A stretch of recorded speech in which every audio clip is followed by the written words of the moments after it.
Hey, welcome back to 309 Streetcars. We are at a different shop today, and I'm super excited for this video. We got a lot done on the Trans Am, and we're going to give you a little walkthrough. So we're at Mike's shop doing lots of bar bending, and I have the engine mocked up in the car, and you're going to get to see what we're putting in it, which is going to be a big surprise. Been pretty excited to show this off, and let's head in.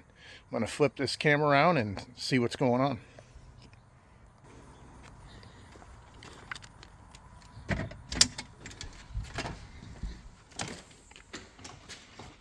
All right, there's the Trans Am on Mike's lift. Mike's been super busy bending bars. So we got the funny car cage. It's almost done. We got all the roof bars tacked in. Door bars, dash bar. And look at those door bars and those A-pillar bars. I'm sorry. Mike has gone out of his way to make an amazing set of bends to follow the A-pillar. They're going to be really hidden. They're tucked over because this car is going to run the factory dash and going to have air conditioning. So this bar had to be way over to clear the air conditioning ducts on the Vintage Air. The other thing that's happened since the last video is there's no more rear floor. We decided that those frame rails and all that stuff that wasn't going to be used was pretty darn heavy. And since we're trying to make this car as light as possible, because we got to be way lighter than Dwayne's Mustang, we are going to build our own floor. And then, with the Turbo 400, with the big yoke, the factory transmission tunnel got in the way. So it had to go. That pulled out another 15 pounds of double stamped sheet metal all over the place. So it went on a good diet. So back there, if we walk around, is the seat. It's a Racecraft. And we got some really cool adjustable seat mounts that Mike built. Allows us to raise and lower the seat. You know, if we're doing drag and drives and we have somebody different size than me or like Mike, or, you know, somebody short like Dwayne wants to get in the car, we can adjust the sheet so, you know, he can reach the man pedals.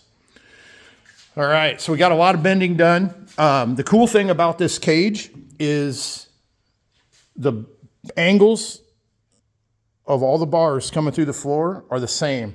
So this whole cage is going to drop down and allow Mike to weld out all the bars on the top. We'll also put all the gussets in when the cage is hanging down, and it'll allow me to paint the top of the bars and then put it back up.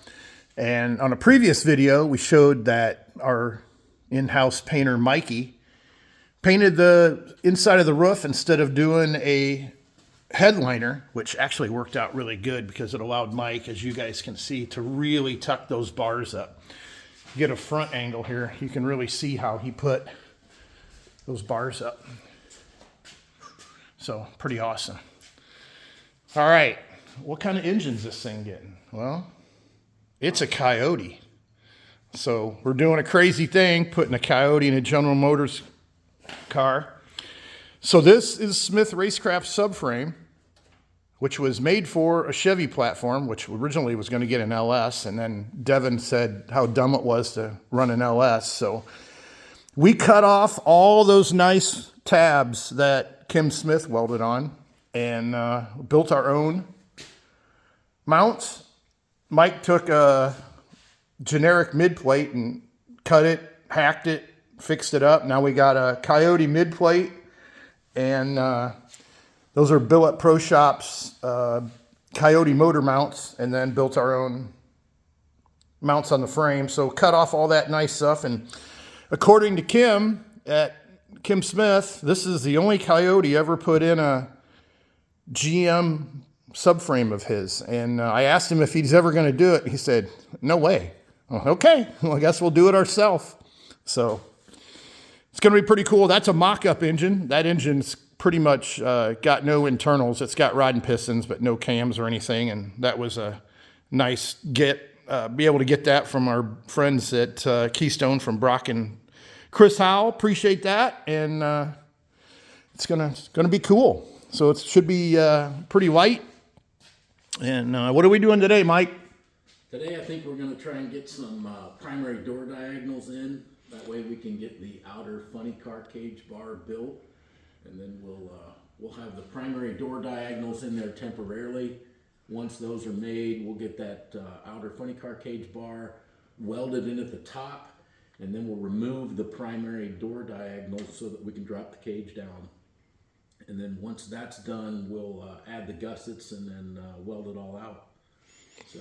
Yeah, we got a little more chromoly ordered. We ran low on some small diameter tubing, so it'll be here this week. So that'll be for gussets and some more reinforcing the funny car cage and all the bars. You know, if you look at the SFI book, each one of these is an individual bar that goes in there, and you can see we're checking them off as we go, looking at all the notes and making sure she'll get a good level of certification when it's time. But there we go. You can see it's going to be pretty badass. We're making great progress, and we're going to spend today getting some more bars in, and we'll do another update. Talk to you guys later.